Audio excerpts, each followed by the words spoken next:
and you and I have talked about this before, but, my father was an alcoholic. So I think that I want to ask you about this too, but, you are a people pleaser. You become a people pleaser, but because it's so focused on, how do I want to say this? Because I know what you're saying. You're saying, I was focused. It was all about me, and that's why I didn't get in the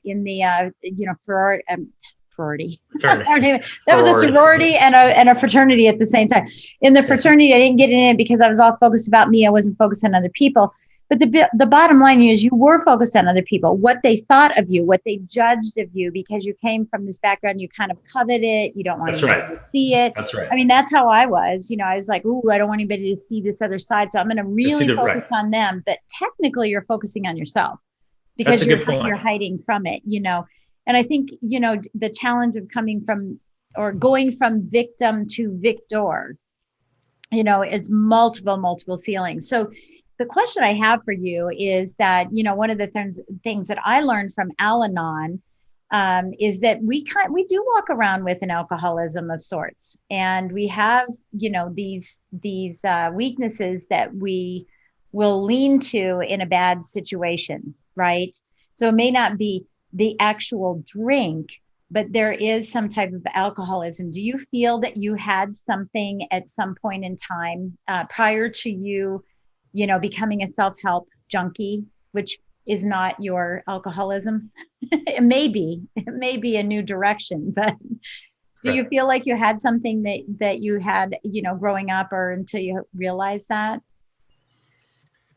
Had something in terms of some form of alcoholism. Like mine, for example, is accumulation, buying, right? Like, so if I get really stressed, I go shopping. And that's not a woman thing. That's an alcohol thing. Mm-hmm. It's a really good question. Nobody's ever asked me that. I would say that, I would really throw myself into kind of what was in front of me. So school, I became addicted to, I actually did really well in school. Yeah. And when I got to college and stuff, because it was like, that wasn't working. The social part wasn't working over there.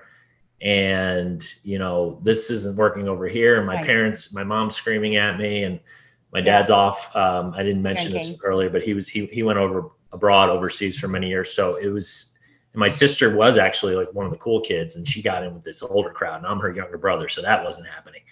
So I just threw myself into kind of whatever was in front of me. And so studying was one, sports was one that I got into kind of later. Unfortunately, or fortunately, however you want to look at it, I was a late bloomer as well. So I didn't even go through puberty until like between my sophomore and junior year of high school, which was very late. For guys usually do it, around freshman year, girls even earlier than that. Right. So I'm like squeaky voice and I grew like 7 inches over the course of one summer. Yeah. My limbs literally grew so fast, and I was so uncoordinated that I would reach for things and just knock them over because I was expecting them to be 6 inches closer to me. My depth perception.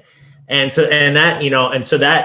was not an easy transition. But once I did find my body, it actually was more in college. I started getting more into sports. I got bigger, stronger, and found my coordination and whatnot. But studying was definitely a big one. Yeah, it became your addiction, right? It became your addiction. My addiction, yeah.